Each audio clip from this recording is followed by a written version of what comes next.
no questions. And if the answer is no, then they can drop down all of the female characters and then ask, do you have a mustache? The answer is yes, and so on and so forth. This type of asking questions narrows down the search space a lot faster than just saying, are you Mark or Bob or Joe or whatever the name for the corresponding character happens to be. So our goal here is to pose these types of queries that are as informative as possible. And so what the lecture today is going to be about is how do we automate that process, that active searching through. And if at any point you've got like specific questions or concerns, feel free to interrupt. Hopefully we can still get through all the material. So we'll start with a thought experiment. Let's say that you're in charge of an Earth convoy to colonize the planet Zelgon, some extrasolar planet. It doesn't matter where. And on this planet, there's various food sources, and you find these round fruits. And the people in the convoy who ate these round fruits found them really tasty. And then there were also these really spiky fruits, and the people who ate those got sick. So we kind of have a learning problem here. There's a range of fruits from spiky to smooth on this planet. All right? And what your job is the person who's in charge of this convoy, is you need to learn how to recognize the safe fruits from the poisonous fruits. And you want to do this while risking as few of your colonists' lives as possible. So to formalize this as a machine learning problem, this is like learning a change point. We've got some binary function that we're trying to learn. And there's a continuous space. Let's say there's just some parameter that controls spikiness to roundness. And the goal is to learn some threshold, which I've denoted theta star here. And you want to learn that as accurately as possible using as few labeled instances as possible. So what's a labeled instance in this case?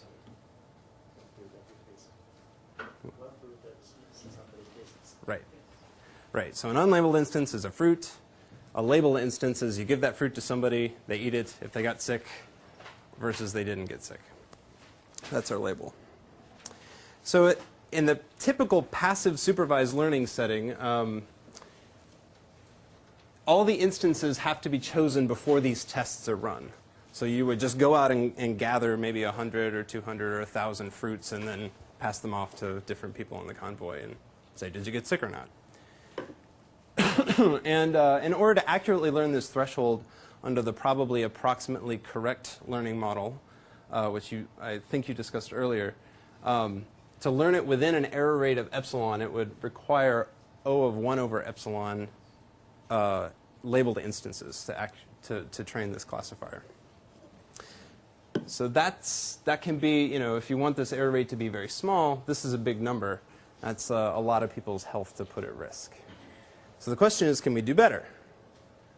So let's say we've gathered these 9 different fruits, and we know that the spiky ones are poisonous, and the round ones, the smooth ones, are safe. So where should we start? So you want to start in the middle? So if we start with this one in the middle and give it to somebody and they eat it, oh, they got sick. So now what do we do next? Imagine we're a learning algorithm. We're trying to learn a threshold. We ran this test. We've updated our model of the world. Now what? Right. Look in the middle here, safe, middle here. We found the threshold. And this is just a binary search. So in the passive case, we require this many labeled examples. But in this active space, we've required that many fruits to be laying around, but only log base 2, since we're doing a binary search, of actual tests. So those are the number of queries, or the number of actual fruits that somebody has to eat in order to determine where this threshold is. So congratulations. This is your first active learning algorithm. So the relationship here is the key idea. The learner is choosing the training data rather than just passively sampling things and then handing those off to the oracle. And on planet Zelgon, our example is whether or not a fruit is poisonous or safe. But in general, this is like the true label of some instance in the problem domain that we're studying. And the goal in doing this is to reduce the training costs. So in the fruit example, this is the number of lives that we put at risk by asking them to eat a fruit. And in general, this is the number of queries, which can translate to more interesting or prescient notions of cost, like labor costs. You know, the people that you have to pay to do the labeling, or disk storage space for your training examples, so on and so forth. So reducing the amount of labeled data can directly influence the cost of obtaining the data necessary to train an accurate classifier. So there are several different ways in which queries can be formulated and tested in real-world problems. We'll start out by talking about three of these. These are query synthesis, selective sampling, and pool-based active learning are the three most general approaches that are considered in the literature. So we'll start with query synthesis. Let's say we've already got some random labeled sample laying around. And we give that training set to the learner. And it is able to, it knows what the instance space is. And it's able to just generate some new query, de novo, just knowing what the domain is. So if the instance space happens to be a Cartesian space of real numbers, then it can pick a point with 2 coordinates. And then passes that point off to the expert who provides a label. It's added to the training set, and that repeats. Does anybody see a problem with this?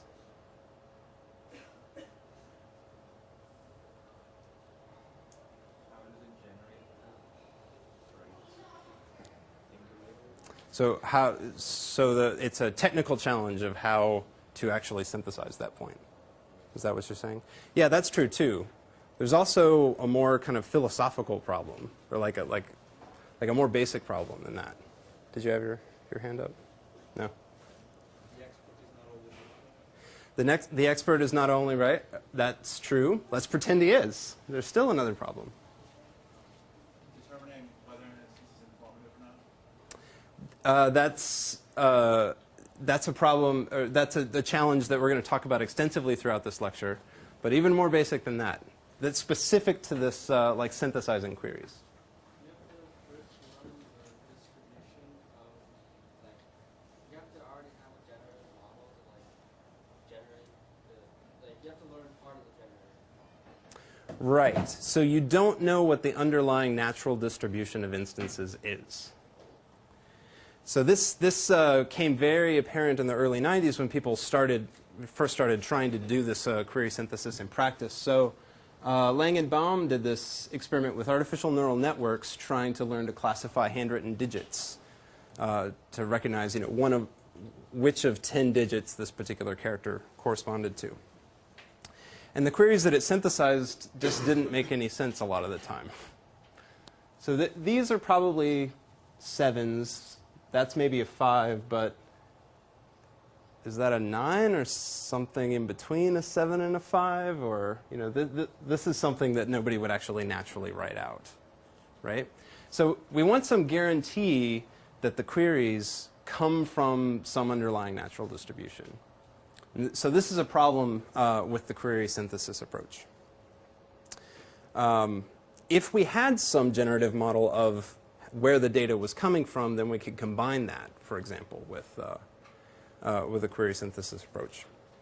But in practice, selective sampling is an answer to this problem. So again, we've got some labeled data. We give that to a learner to induce a classifier. And then we've got some continuous data source, which might actually be a generative model of the data if you know what the distribution of the data is. And then you pull some new instance out of that data source. And then the classifier is allowed to inspect it and decide whether or not it's something that's informative, in which case it'll pose a query, or if it's something it already knows the answer to and we're just wasting our time, then we'll pass that off to the trash. So for example, these are all of the smiley faces skulls and crossbones that are kind of grayed out here. Those are the ones that we could infer the labels for. They weren't very informative, so we're going to pass them up. And then for the ones that we do query, we get a label, add that to the model, and update. Another extreme to, well, yeah, so the advantage here is that we ensure that the query instances come from some underlying natural distribution. Question? Why don't you make the expert? I'm sorry? Why don't you make the expert choose the wording? Like you're choosing the material to teach me. I'm not asking you what material. Right. So there is actually, we're not going to talk about that today, but there is a subfield of machine learning, I believe, called curriculum-based learning, in which the teacher is actually selecting the best instances to hand off to the learner. In this case, we're actually interested in if the learner is able to pose queries to the teacher or the oracle, how do we best choose which questions to ask? So that's another problem that we're not going to discuss today, but it's another important research area. And the assumption here is that drawing an instance from the distribution is significantly less expensive than obtaining the label. So it costs you something to have your expert label it, but it's free to get it. So like this is, if text classification is the problem that you're working on, it's really cheap to download a lot of documents. It's expensive to have somebody read them. And this is on another sort of extreme end of selective sampling. In pool-based active learning, we assume that we've already got some database of unlabeled instances laying around, and the model is just able to inspect it, pull out the best query, pass that off to the oracle, get the label, and repeat. Okay. Often this is how we evaluate learning algorithms.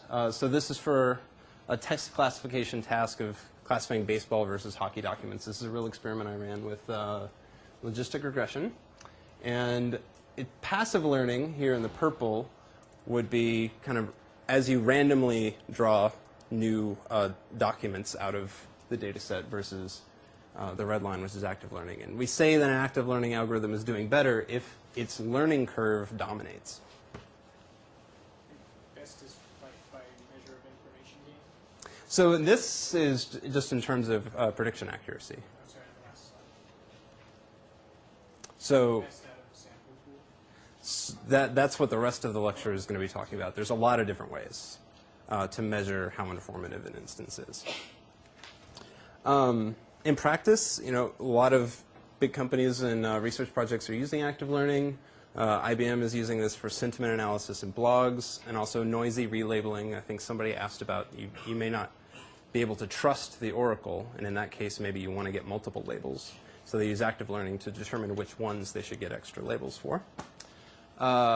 The biomedical group at Siemens is using active learning with some natural language processing tasks as well as computer-aided diagnosis. Microsoft, even for a while, had a plugin for MS Outlook that used active learning to automatically, well, they had a classifier to automatically figure out what your voicemail messages, what folder they belong to. And if it wasn't sure, it would actually use active learning to ask you. And at Google, this is my favorite quote, "While I can confirm that we're using active learning in earnest in many problem areas, I really can't provide any more details than that.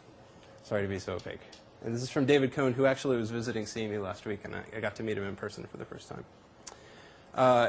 He did a lot of seminal influential work with neural nets and active learning about 15 years ago.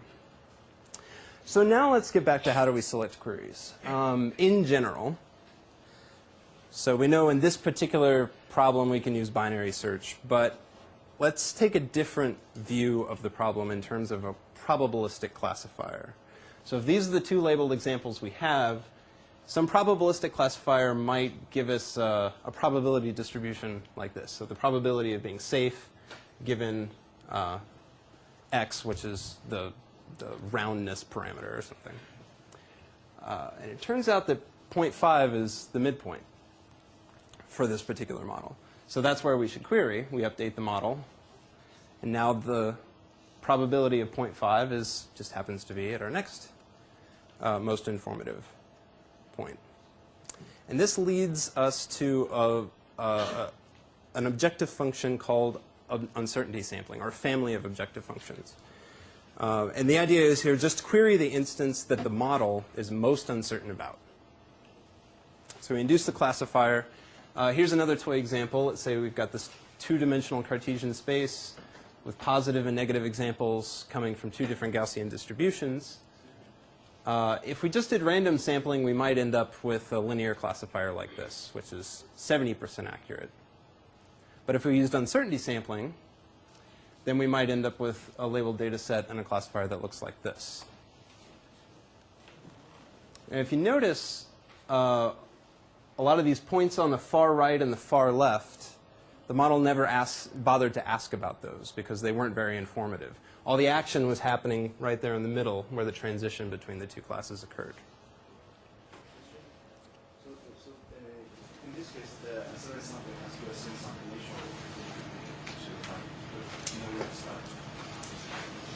initial In all of these cases, we're going to assume that there is some labeled data already laying around. It's just much smaller. So we're not starting from scratch. There are learning algorithms that do, but they often rely on assumptions that don't hold up in practice. So for all of this, like in the schematic cartoons that I had here before, we assume we started out with some small, it can be just two labeled examples, but some very small labeled set. Okay, so how do we measure uncertainty? One approach is just a least confident heuristic, which would be, so let's say we've got some phi sub LC. This is our least confident objective function. We want to maximize 1 minus the probability of the most likely class given under the model. Okay? So another approach is the smallest margin. So let's take the two most probable classes and compute the difference between them. And we want to select instances for which that difference is small. The reason we want to do this is that for multi-class problems, for example, with the least confident objective function, we're throwing away all of the information about all the other classes. Whereas in this, we can sort of incorporate what we know about the second most likely class as well. And if we want to push this to the extreme, we can use entropy, which averages over all of the classes. I believe you probably learned about entropy when inducing decision trees and stuff. So this is the exact same function. And the interesting thing is, for binary classification problems, all of these are equivalent. Because for all of these are monotonic functions of each other. So if you have some pool laying around and you evaluate all the instances, you're going to get the same ranking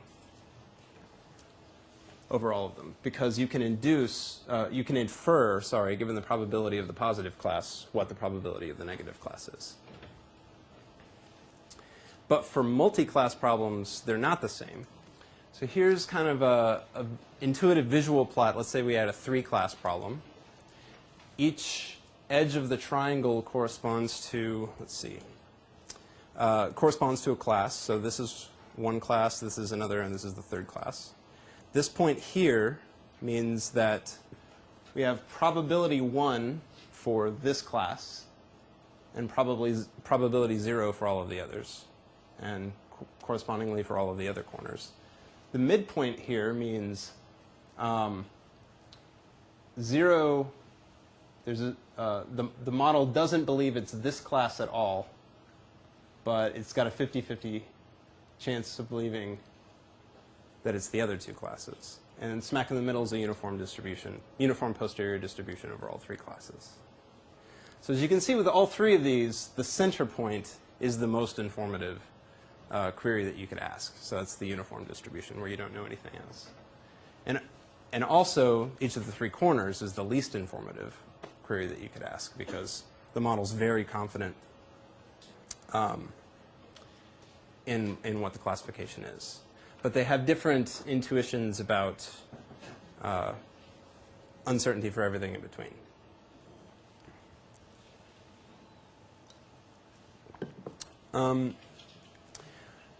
So for entropy, at least, there's an interesting information theoretic interpretation here. So the surprisal of a random variable in bits if you're using log base 2 or nats if you're using a natural log is the information content of the outcome y of some variable. And this is how informative the oracle's label is expected to be once we get the label. However, we don't know what label the oracle is going to provide. So we can estimate the information content of some particular query as an expectation over all of the labels. So if this is, if we're doing an expectation over all possible labels of the surprisal term, then that's where we get how we can derive entropy. So this is a decision theoretic way of justifying uncertainty sampling.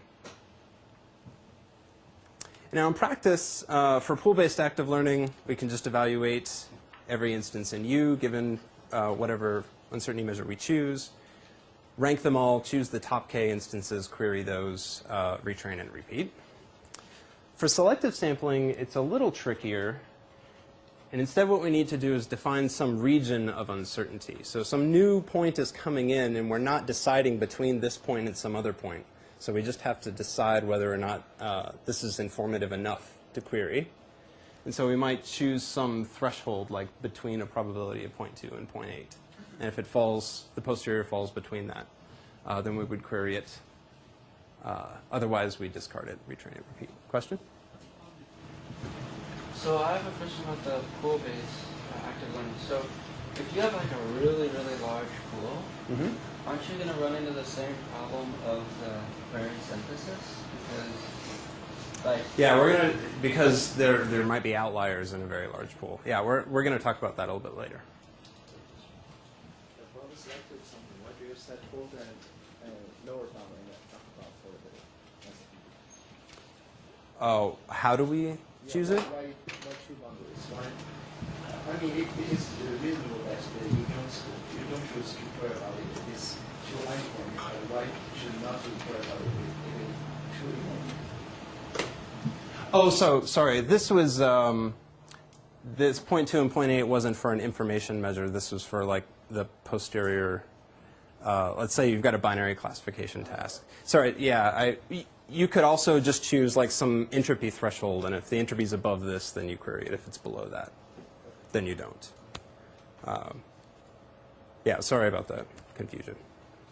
Are there any other questions about like using uncertainty sampling in practice? So it's actually very widely used in practice, uncertainty sampling, often in combination with pool-based active learning, but also in combination with stream-based selective sampling.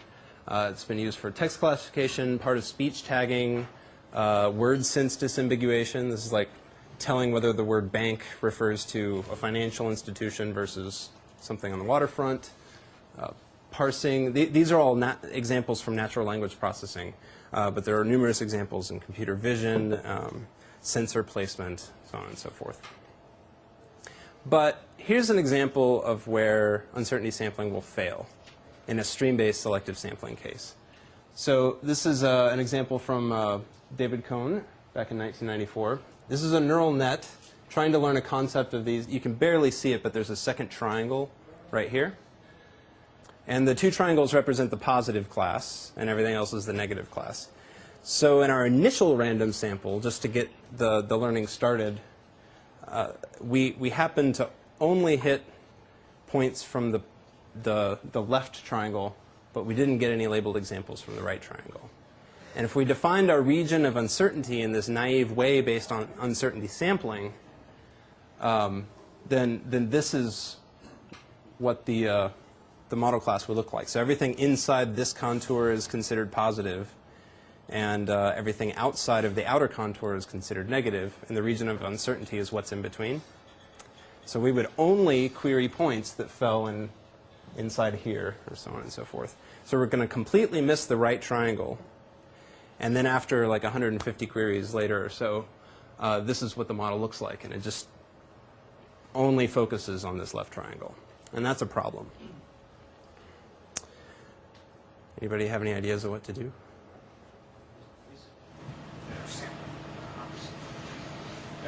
Oh, better sampling, but in terms of like deciding. So again, in this case, we're drawing some new instance from the distribution. We're deciding whether or not to query it or throw it away. And so in this case, every time we sample one of these points, we're throwing it away. Yeah, you could periodically, have some temperature threshold where maybe early in learning we're willing to sample a lot of random things. Well, where did the initial samples come from? Chance, it's your typical passive learning approach. Yeah, but so these sums are not uniform at all. It's too much conjuring. Well, they could be. I mean, they could be the result of a uniform sample. It doesn't look very uniform, but with very, very small probability.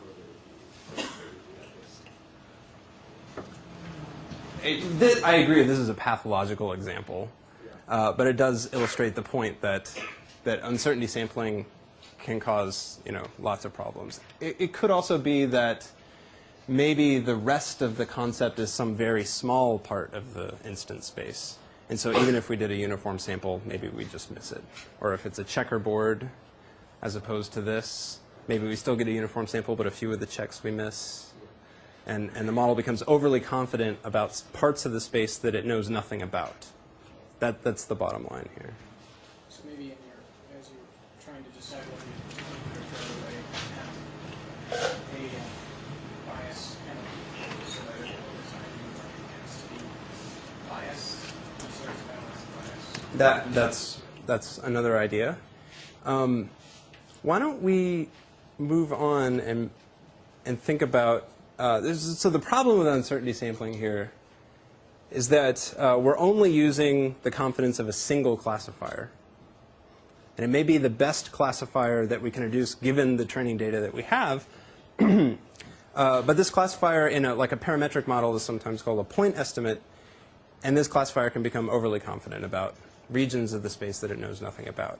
So instead of thinking about the uncertainty of the data point, the uncertainty of the example, we can flip the lens around and consider our uncertainty about the model itself.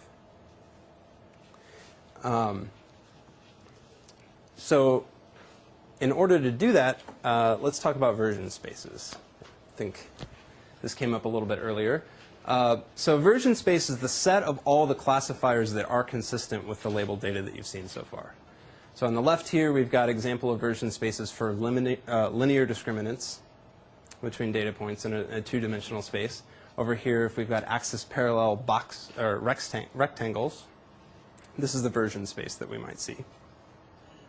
And the problem is that the larger the version space is, the less likely each individual classifier in the version space is.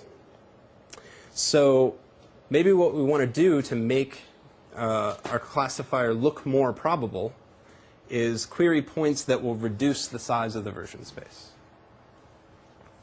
So let's revisit this idea in the context of our Zelgin fruits. Here, if we've got 9 unlabeled examples, there's 8 possible thresholds that we can draw. So the version space is of size 8. If we query the middle point, all of a sudden, we've halved the size of the version space.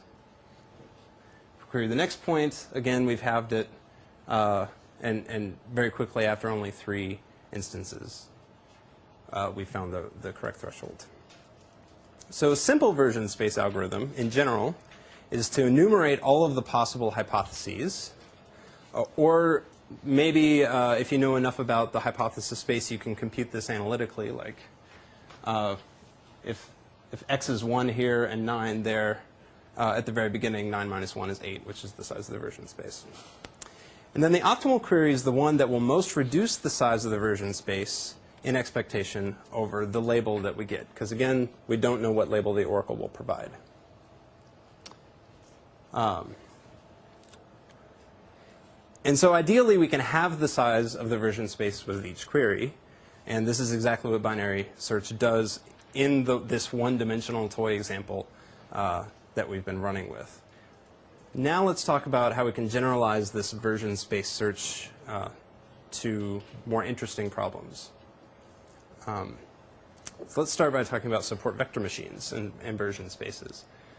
So for a two-dimensional problem, this is the feature space. So each instance, these are positive examples and negative examples, lay in this 2D coordinate space. And the possible support vector machines that you can induce from this are denoted by the lines. And the way we can draw these is because the weight vectors for the support vector machine and the input vector for some instance, it's just a dot product of those two. And if it's positive, we classify the instance as positive. If it's negative, we classify it as negative. And if it's 0, that's where the line is. So we can just set that equation to 0 and solve for the coordinates, solve for the line in the instance space. Now, there's an interesting duality in that we can just solve that equation in the opposite direction. And in this case, our points are hypotheses. So our points correspond to support vector machine weights, and the lines are points. Sorry, the lines are instances. And so let's say these 4 points here in feature space are the support vectors. They might correspond to these 4 lines in a hypothesis space. And the version space are the set of all hypotheses that are bound up, inside these support vectors. So we could throw away this point, for example, and end up with the same version space in feature space, the same set of lines. And that would be equivalent to like throwing away this line here in hypothesis space. We'd still end up with the same remaining version space. Okay. Now, for the support vector machine, the optimal classifier is the one that has the widest margin within that version space. And this corresponds to the point that is the center of the largest hypersphere that fits inside the version space. So just to review, this entire thing is the hypothesis space. The version space is the subset that's constrained by the support vectors. And then the optimal support vector machine is the center of a sphere that fits inside the version space, the largest one, in fact. Okay. Now, the size of the version space, then, is proportional to the radius of this sphere, which is proportional to the size of the margin. So if we're doing a version space search, we've got some new instance that comes in, and we want to select the one that's most going to cut this version space in half. Can anybody think of a heuristic of how we can do that?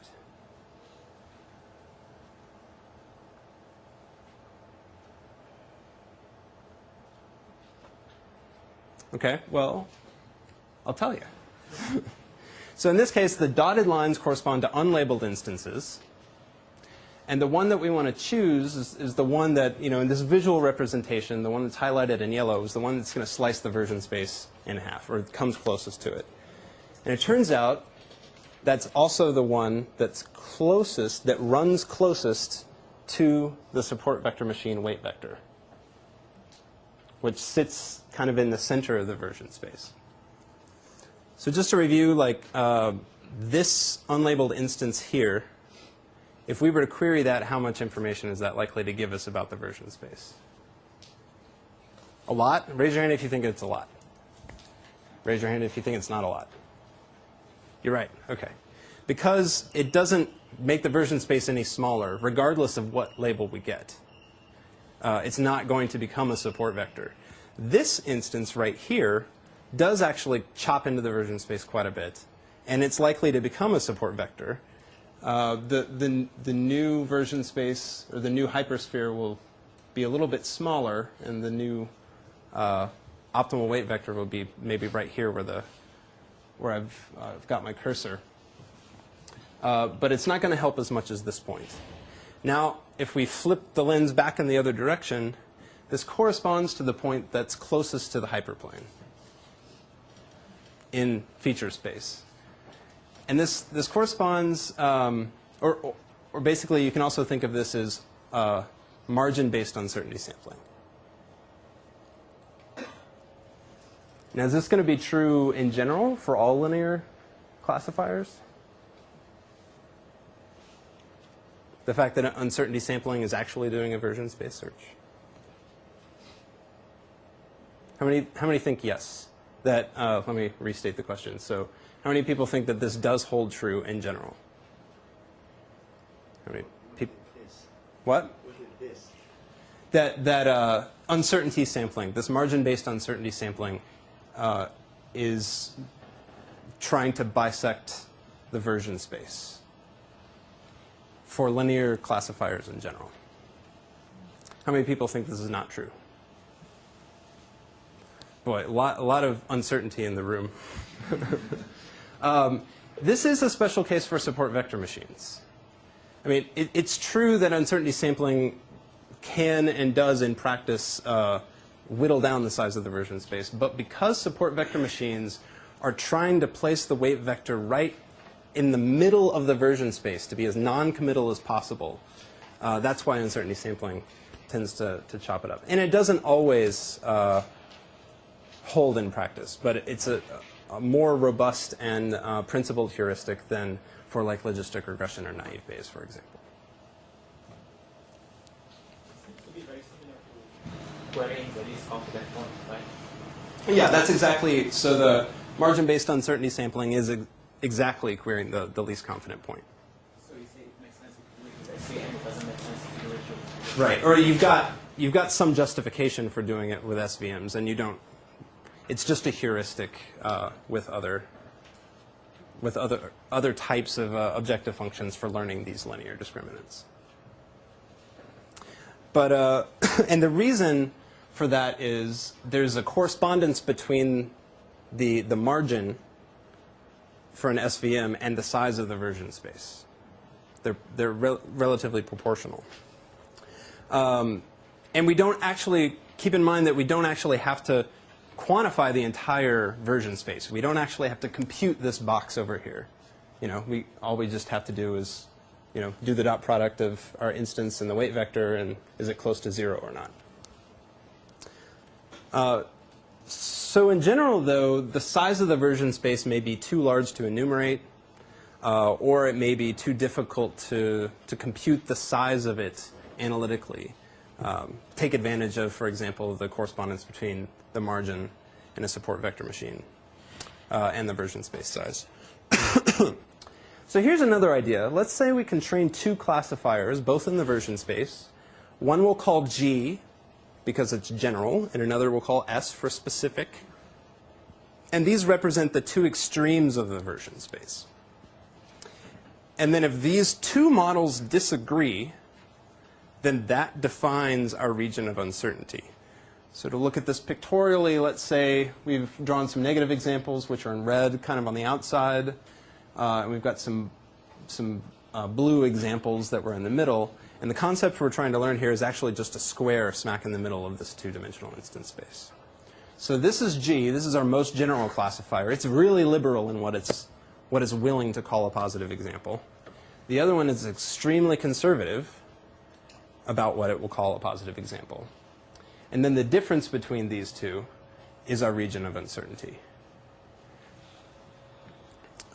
Playing this out a little bit after 4 queries have come in, or maybe a few more, we can see that over time, not only do the two models start to look more like a square in what they will classify as positive or negative, but the size of the version space, which is denoted, or sorry, the size of the region of uncertainty, which is the difference in the version space,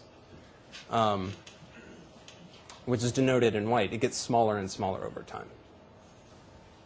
And if we revisit that triangle example from earlier, this is what you would get from 150 random samples drawn uniformly.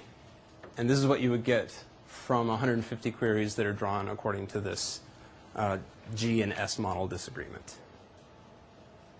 So unlike uncertainty sampling, because the G and the S model disagreed about how to classify the triangle that's over on this side, the model was able to get some useful information there.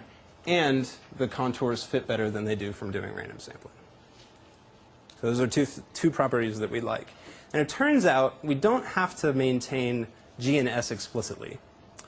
So there's an algorithm called query by committee, which is a simpler, more general approach.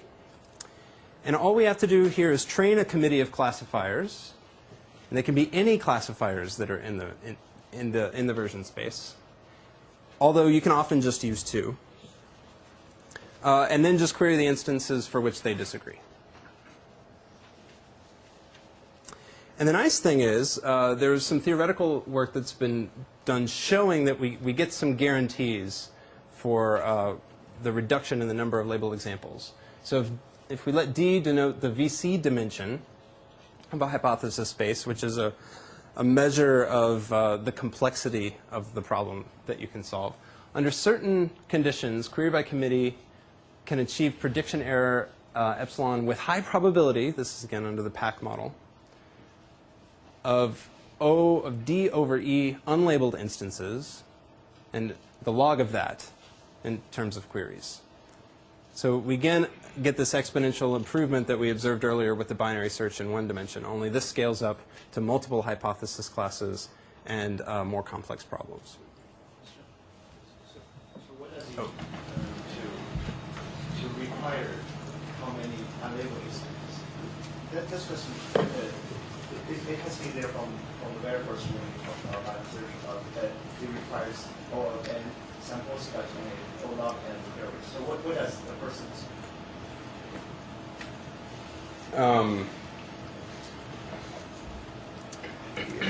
So let's see. Did we talk about?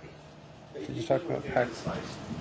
So you said binary search requires O n samples, but O log n queries.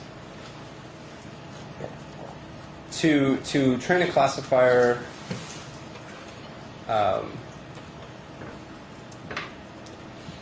so if you have n samples, right? Just thinking about, actually, maybe we can take this offline, just to make sure that we get through all the material. Right. So in practice, going back to selective sampling and, oh, sorry. So by training your committee, you mean like you don't like, you just pick a hypothesis that's consistent with the training data? Mm-hmm. Right. So within any two linear discriminants that are consistent with the training data, just pick any two of them. And if they disagree, then it's a point that you want to query. Can this committee be updated as you cut down on the version space? Yes. So as you get new labeled points that you bring them in, that reduces the size of the version space. You select two new committees, two new classifiers to create a committee. So in the selective sampling, which is when we've got the stream of points that are coming in, we train a committee, observe new instances, but we only query the ones for which they disagree. Or maybe we can quantify the level of disagreement if we have a large committee or you have got a probabilistic classifier or something like that. And then you retrain and repeat. In the pool-based case, you can train the committee and you measure the disagreement for every instance in the unlabeled pool, and then rank and query the top k instances, retrain and repeat. So some design decisions on how you actually do this in practice. One question is, how do you actually build the committee? And if you've got some model that measures the probability of some theta, which is a parameter vector, given the labeled data, then you can just sample two models out of that. Or people have successfully used ensemble methods. I don't know if you discussed those earlier, but backing and boosting are two common ensemble methods to train a whole set of classifiers within a given hypothesis space, or even different hypothesis spaces. And you measure disagreement among all of the committee members. And as far as quantifying disagreement, you can use a simple kind of XOR function. So do they disagree at all? Or you can view the vote distributions as a probability and then use uncertainty sampling on this committee probability space.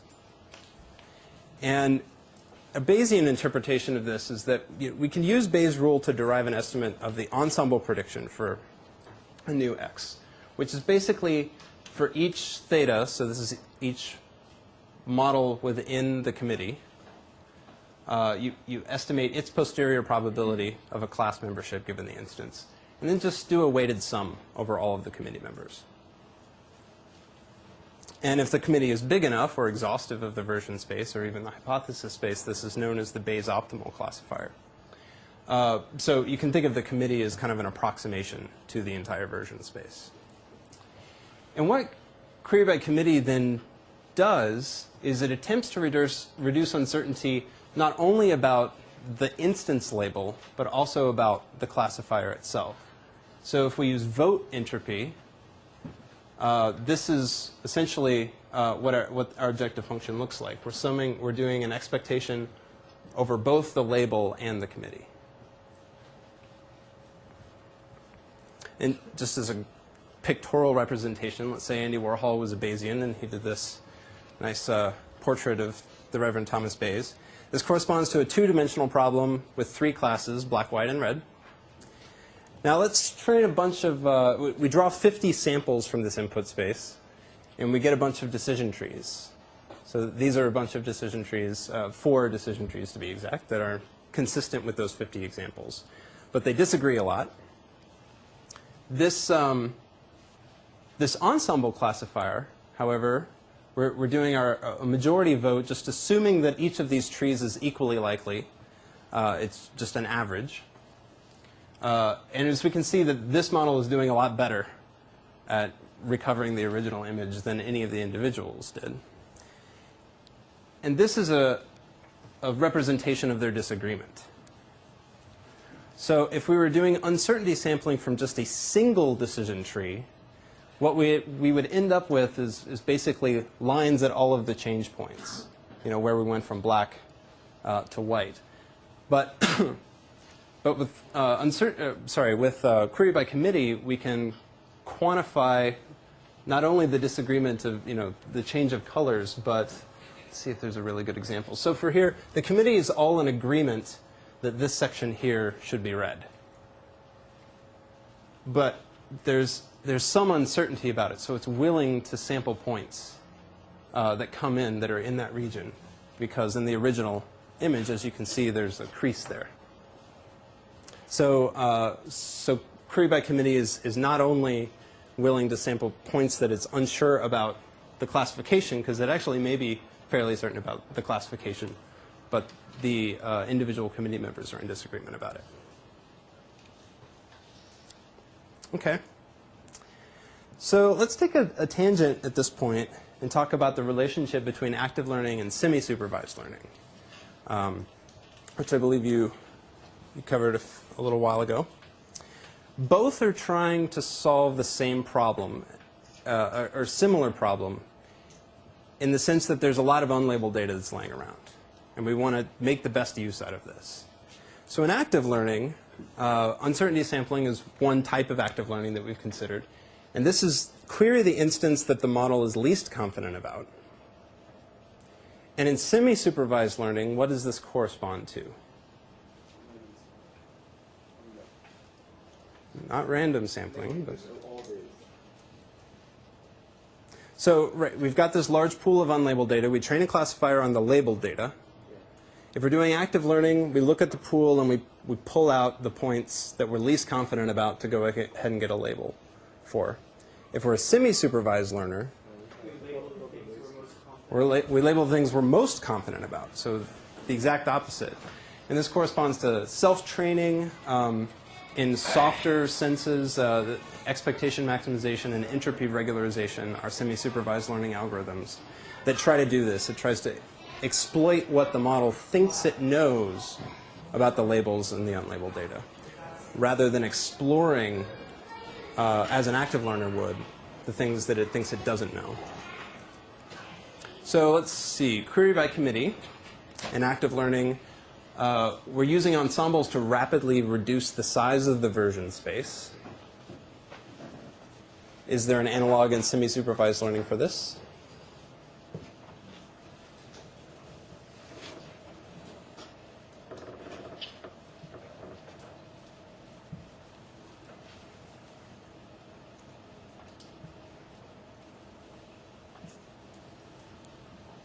There is.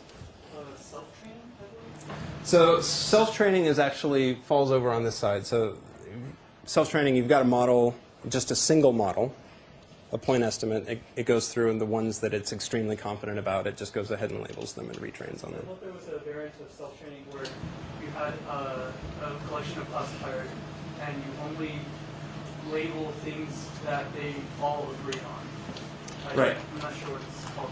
So that is often called co-training or multi-view learning. So if you've got two views of the problem, like for example, you're trying to classify noun phrases into whether they refer to a person or a company or a location or something like that. Your two views might be morphological features of the word. So if the suffix is "berg," then that makes it more likely to look like a city. And then your other view could be the context in which it occurs, like mayor of X. And you want to train classifiers so that they agree, these two different views agree and constrain the version space of the other. So that kind of the opposite in active learning is you want to query the points where they disagree the most rather than agree the most. All right, now we're going to get to the question that was in the upper back left-hand corner earlier. There are outliers. In the case of pool-based active learning, we've got some very large database of instances that's laying around. There might be a lot of outliers in here. So for example, if we have these two labeled points, this is an SVM that we've learned from those for some reason. We might end up querying this point, which is not likely to change the model very much. And it's not going to help us reduce error or the size of the version space in practice or uncertainty. So one solution is to just use the density of the instance. So the density weighting can be decomposed into, like, we've got some base informativeness measure. So this can be I'm using H here to represent entropy as shorthand. So the entropy of our posterior labeling under the model of an instance. And then we multiply that by like the average similarity of all of the unlabeled instances in the pool. We could also run a clustering algorithm to get a bunch of clusters and compute this similarity measure only among the instances that fall in the same cluster. And so what we're actually doing here is we're using the unlabeled data to sort of get at what the underlying distribution is, even if we don't know it, to avoid querying outliers. So we want to query things that are both informative. This could also be a query by committee approach. So both informative and representative of the underlying distribution. And there have been several active learning methods that have tried to do this in practice. So another more principled approach is to minimize the risk of a query candidate, where risk represents our uncertainty about how we'll classify everything in the unlabeled pool if this instance is added to the labeled set. So risk can be more formally defined as the sum over all of the unlabeled points, the expectation of what our uncertainty, in this case entropy, would be for all of those unlabeled points if we were to query, I've lost my pointer here, if we were to add X to the label, to the training set with label Y, this is our uncertainty. Actually, yeah, I had an animation. Sorry about that. So sum over all the unlabeled instances, compute an expectation over all the possible labelings of the query we're considering, and then this is the uncertainty of some unlabeled instance in the pool after we retrain with X using that label.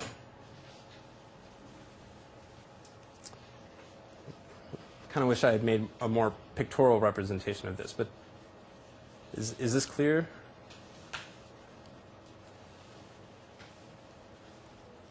All right. So here's some practical results, some experiments that were run. This is referred to as error reduction sampling. If you assume that this uncertainty is proportional to error, which it is actually proportional to the log loss function, objective function. This top line here is this error reduction sampling that we just discussed. The second line here that dips down and then goes up is density weighted query by committee. So this is a density weighting method that explicitly rather than implicitly tries to tie the distribution of instances together with uncertainty. This line here is uncertainty sampling, and then at the bottom we've got random sampling or passive learning. So we're doing a much better job at achieving high accuracy with fewer label data points with this explicit error reduction sampling. Here's another example on a different data set.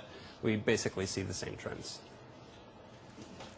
There is a relationship, though, between this error reduction sampling and uncertainty sampling. So a different perspective is that we're trying to maximize the information gain about the pool for some new query. So the information gain can be decomposed into these two parts. First, this is the uncertainty before we ask the query. So before we've retrained the model at all, sum over all of the unlabeled instances, compute the entropy under the current model of those instances, and then the risk turns out to be the expected entropy after we've retrained the model with some possible label. Now, if we make a simplifying assumption that this query we're currently considering is representative, then we don't need to do the sum over all of the unlabeled examples. And we can just substitute x for u in this case. So now if we make a second simplifying assumption that the expected uncertainty of x after we've queried it and obtained its label is 0, which seems reasonable, right? Once we have the label, then we have no uncertainty about it. Then this just reduces to entropy-based uncertainty sampling.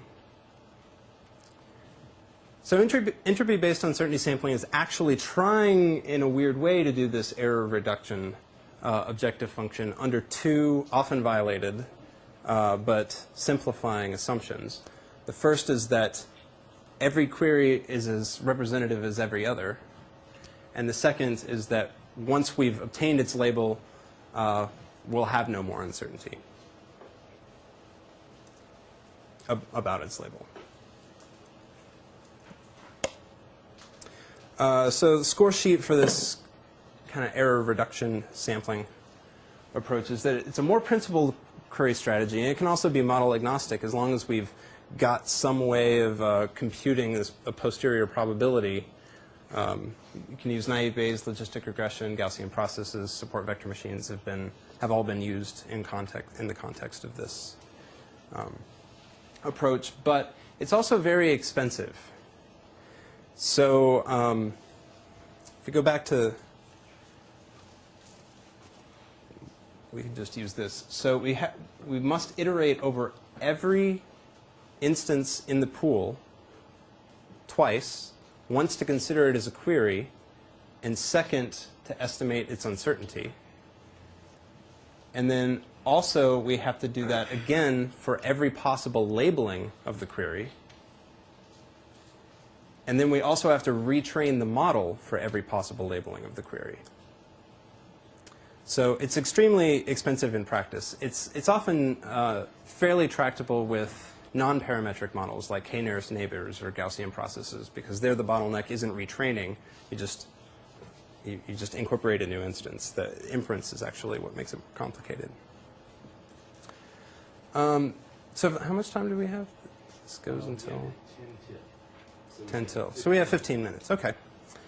So I'm going to, at this point now, I'm going to talk about some research directions that are ongoing and current. And the first thing I'll talk about is alternative query types. So far, we've only talked about choosing instances, data points. So in like a document classification task, we've talked about pulling out some piece of text and having that be classified. That's the form of our query, is an unlabeled instance. Now, humans, for example, in this class, this type of task, and in many other tasks as well, we can intuitively provide label information about features. So if we're doing text classification, we can say that the word puck is highly indicative of hockey documents. Or the word strike, or base, or something. Those are words that indicate the baseball class. And so dual supervision is this fairly recent area of machine learning that has tried to exploit this type of domain knowledge that we can inject into the problem by using both instance and feature-based labels. And furthermore, we can use active learning to solicit this kind of domain knowledge and ask questions like, does puck indicate the class hockey? And so one question is, does it help to actively solicit these kinds of labels? So Dualist is a software. I should have put a URL up. It's going to be on Google Code, but this is one of my research projects currently. It's an open source project that combines interactive text annotation. It uses semi-supervised learning with an underlying naive Bayes model plus the expectation maximization algorithm. You can inject domain knowledge by saying, the word puck indicates the label hockey. Does anybody have an idea how that is incorporated into the model? In a naive Bayes model?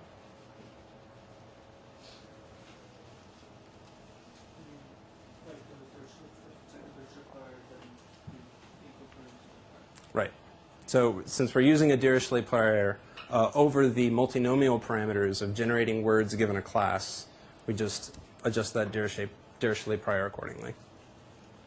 And then it also uses active learning by using uncertainty sampling to query instances and computing the mutual information between a feature and all the probabilistically labeled instances in the pool to generate queries about particular features. And since we have some time, actually,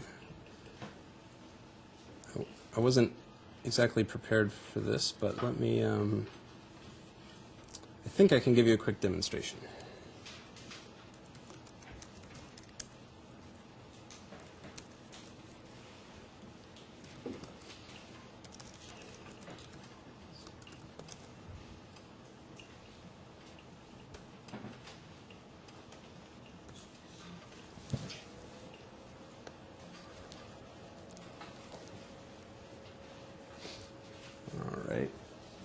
Should have mirrored my displays.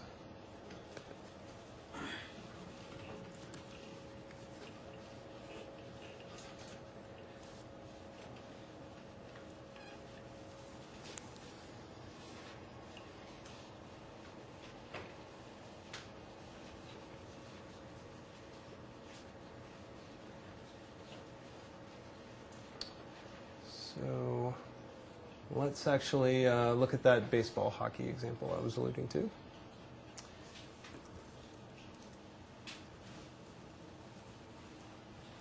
So here's what the interface actually looks like. Over on the left-hand side, we're given documents. So the source domain here, this is a standard text classification data set. These are news group postings from the early to mid-90s. One was in a baseball thread and the other was in a hockey thread. So the actual documents themselves are over here on the left. And on the right, we have baseball and hockey for the two class columns. And these are words. Now, right now, there's absolutely no labeled information available, so it's just posing queries by ranking the words by frequency before it has any information to go on. So if we start here, we go down the top. Yeah, baseball, that is a pretty good indicator for baseball. NHL, that's a pretty good indicator for hockey. Now let's retrain the model with that. And all of a sudden it's picked up on the fact that ball hitting, hitter hit, batting, pitcher, bat, runs, these are all correlated with documents in which baseball also occurs. And Capitals, that's a team, Cup, Stanley Cup, those playoffs are going on right now. Apparently Canada is a really good indicator of hockey documents. And over here on the left, we have the documents themselves for which the model is least certain about. And you can kind of see why. There's not a whole lot of information here given. Now here, this one's clearly, the Wings are a hockey team, so we can label that accordingly. Bat, pitch, let's say, actually, we can also just type in puck and arena, for example. Retrain the model. And anyway, so on and so on, so forth.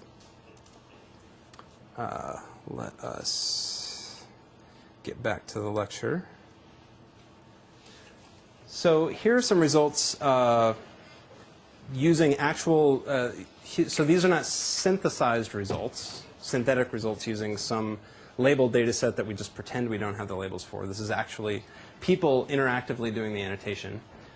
On the cost axis here, rather than the number of queries that are posed, this is the actual time in seconds that has elapsed, of human time that's been spent, and everything chops off after 6 minutes. And the vertical axis here, we have classification accuracy for, this is the WebKB data set, was trying to classify university web pages, they being about faculty, course, student, or I believe it's project. And these are the corresponding learning curves. The black line is people using Dualist in active learning, answering queries about both the instances and the features. And as you can see, in all cases, each of these 4 plots are 4 different users on the same data set. They all did a much better job answering queries on both.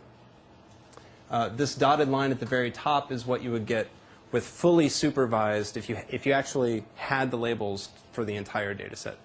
So that's kind of the upper bound what we would expect.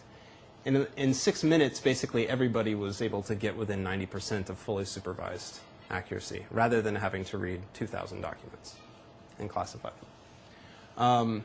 This dashed line here is active learning, but only answering queries about the documents themselves, and not answering any queries about feature membership.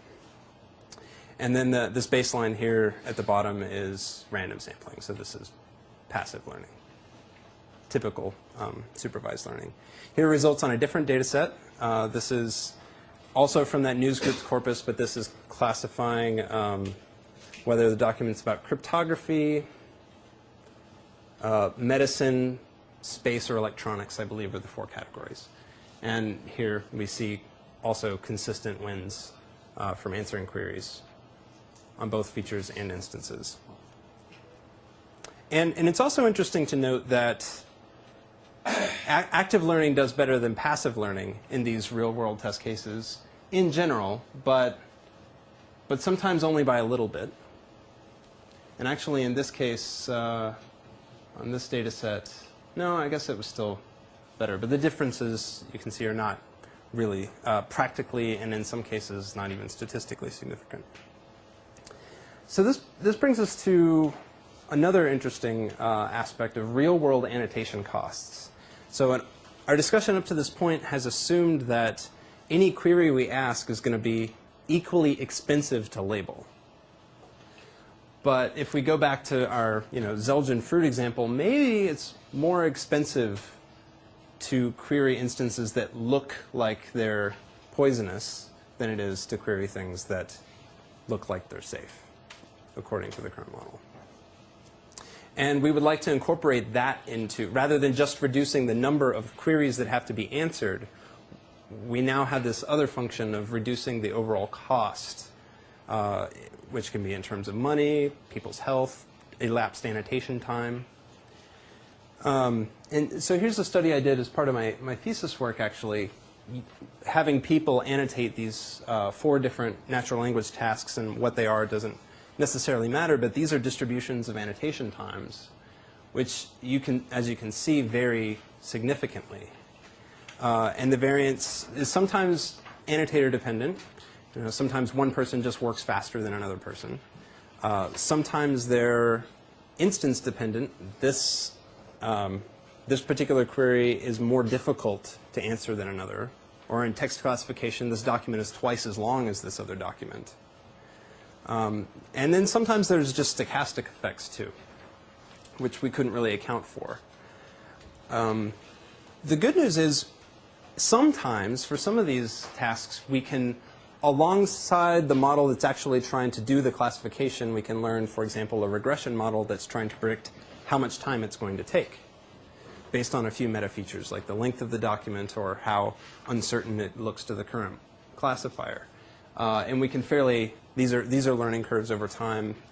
These are R-squared correlation coefficients. So we can, after labeling, I don't know, a few dozen emails, for example, in this particular information extraction task from email signatures, we can explain 75% of the variance in how long it takes someone to annotate. And then hopefully incorporate that information into the active learning algorithm. But some interesting kind of open questions that are, there's ongoing research into these, is how to build better cost-sensitive approaches. If the units of our cost and our informativeness, you know, they're in different units, we want to minimize dollars but maximize information gain. You know, how do we combine these two into a principled unified objective function? How do we make use of crowdsourced labels, which can be noisy if you're using Amazon Mechanical Turk, for example, to label words or label documents? You can't always trust them. One heuristic is just to get multiple labels and take majority vote or average, but maybe there are more cost-saving ways of doing that actively. There's also this issue of batch mode active learning. So let's say you're collaborating with some biochemists, and they have a robot that can synthesize 600 peptides. And in one shot, they can get measurements for how some protein binds to those peptides, 600 at a time. Everything that we've talked about so far, and indeed most of the research in active learning, has assumed you're just getting one labeled example at a time. How do you choose 600 that are going to be very informative but not redundant, for example?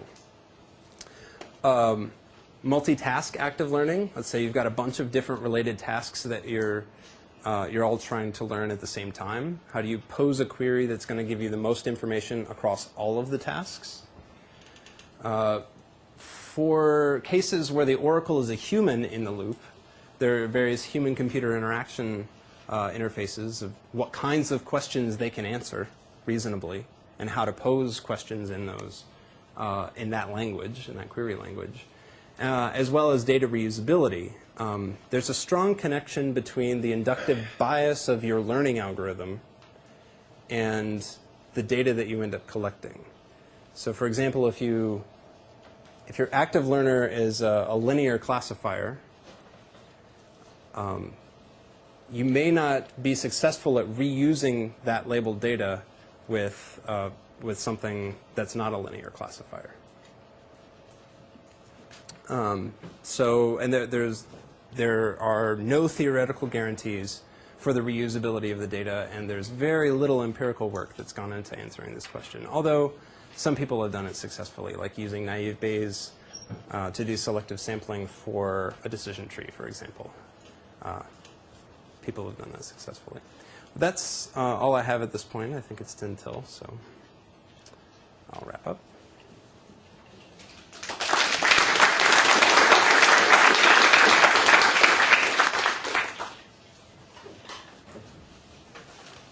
And if you've got any other questions, you can feel free to come down and we'll take them offline.